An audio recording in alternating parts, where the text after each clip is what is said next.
अभी हम लोग फिजिकल क्वांटिटी इन फिजिक्स देखेंगे। ये फिजिकल क्वांटिटी टू टाइप्स का होता है, स्केलर एंड वेक्टर। ये बेसिकली है क्या? ये फिजिकल क्वांटिटी वो क्वांटिटी है जिसके टर्म हम फिजिक्स के लॉ को रिप्रेजेंट करते हैं, कुछ फिजिक्स के टर्म को रिप्रेजेंट करते हैं, जैसे स्पीड, डिस्टेंस, टाइम, फोर्स। ये जितनी मैग्नीट्यूड और यूनिट वाली चीजें हैं, सब फिजिकल क्वांटिटी है।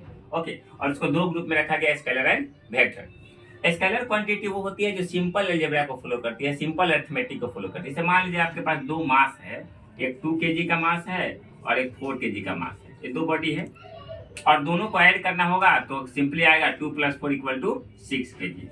ये 6 kg मास कहीं भी आप मेजर कीजिएगा 2 और 4 को, यहाँ हिमालय पे एयर देर कहीं भी, हमेशा 2 kg + 4 kg 6 kg ही आएगा। इस मास में कोई चेंजिंग नहीं आएगी कहीं भी। लेकिन अगर एक हम सिंपल एग्जांपल लेते हैं वेक्टर क्वांटिटी, जैसे फोर्स वेक्टर क्वांटिटी है, क्योंकि वो क्वांटिटी जो डायरेक्शन के साथ चेंज होती है उसको बोलते हैं वेक्टर क्वांटिटी। हम देखेंगे एक फोर्स वेक्टर क्वांटिटी और डायरेक्शन के साथ कैसे चेंज होती है, मान लीजिए। और इसमें डायरेक्शन से कोई लेना देना नहीं है, और ये सिंपल अलजेब्रा को फॉलो करेगा, ये सिंपल अलजेब्रा को फॉलो नहीं करेगा।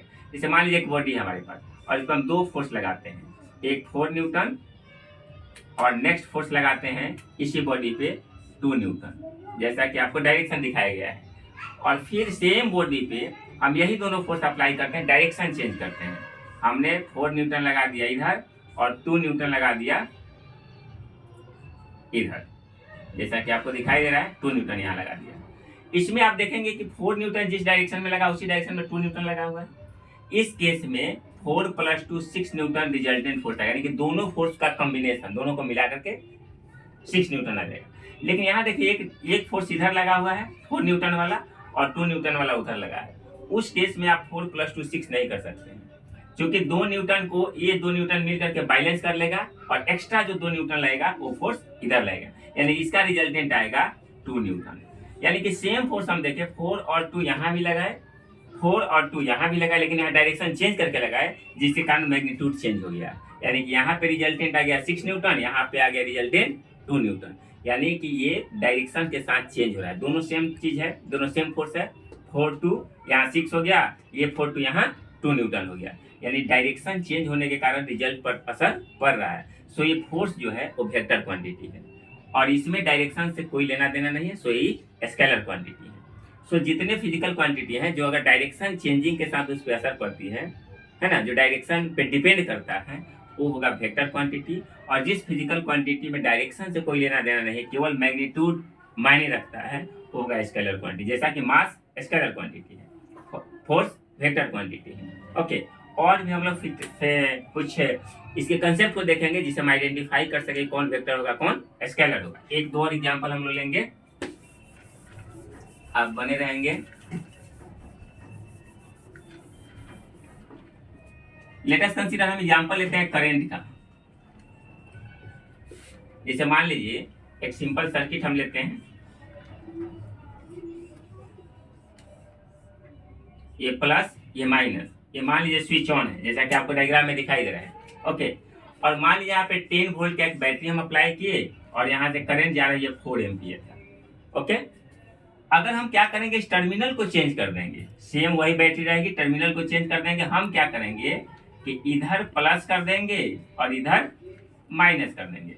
उस केस में भी 4 एम्पियर का ही करंट फ्लो होगा, लेकिन अब 4 एम्पियर इस डायरेक्शन में फ्लो होगा, है ना। तो अगर हम बैटरी के टर्मिनल को चेंज करते हैं तो करंट का डायरेक्शन तो चेंज करेगा, इसमें डायरेक्शन है, लेकिन उस डायरेक्शन से करंट के अमाउंट पर कोई चेंजिंग नहीं आ रहा है। इधर से भी जा रहा है तो 4 न्यूटन और इधर से भी जा रहा है तो 4 न्यूटन। इस तरह की क्वांटिटी भी स्केलर में आएंगे, या कुछ एक नया नाम है टेंसर क्वांटिटी, उसमें भी इसको रखा जाता है। लेकिन ये वेक्टर नहीं हो सकता, डायरेक्शन इसमें है लेकिन डायरेक्शन के साथ इसमें कोई चेंजिंग नहीं हो रहा, डायरेक्शन चेंज करने के बाद उस पर कोई मैग्नीट्यूड पर असर नहीं पड़ रहा। सो इट इज स्केलर या tensor quantity, not vector quantity. Okay, और आपको पहचानने के लिए हम कुछ टेबल में दे देते हैं, दोनों क्वांटिटी को आइडेंटिफाई कर देते हैं। एक टेबल हम लोग लेते हैं इधर स्केलर और इधर ले रहे हैं नेक्स्ट वेक्टर। ओके, ये दो क्वांटिटी हम लोग ले रहे हैं।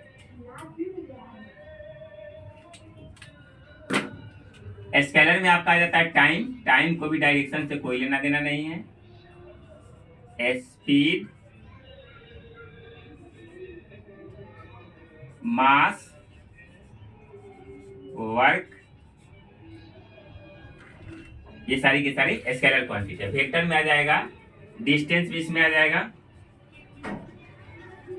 इसमें आ जाएगा displacement, velocity, force, momentum, impulse,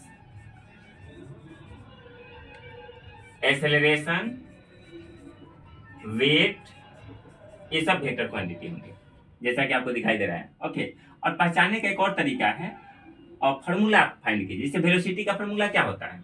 velocity का फार्मूला होता है displacement by time. Okay, velocity equal to होता है डिस्प्लेसमेंट बाय टाइम। और यहाँ पे देखिएगा डिस्प्लेसमेंट वेक्टर क्वांटिटी है। जिस तरह से प्लस माइनस माइनस होता है, उसी तरह से एक स्केलर और एक वेक्टर रहेगा तो हमेशा वेक्टर होगा। ओके, जैसे मान लीजिए कि एक्सेलरेशन है, तो एक्सेलरेशन इक्वल टू होता है velocity by time. Time scalar है और वेलोसिटी वेक्टर है, उस केस में एक्सेलरेशन वेक्टर हो जाएगा, क्योंकि एक स्केलर है और एक वेक्टर है।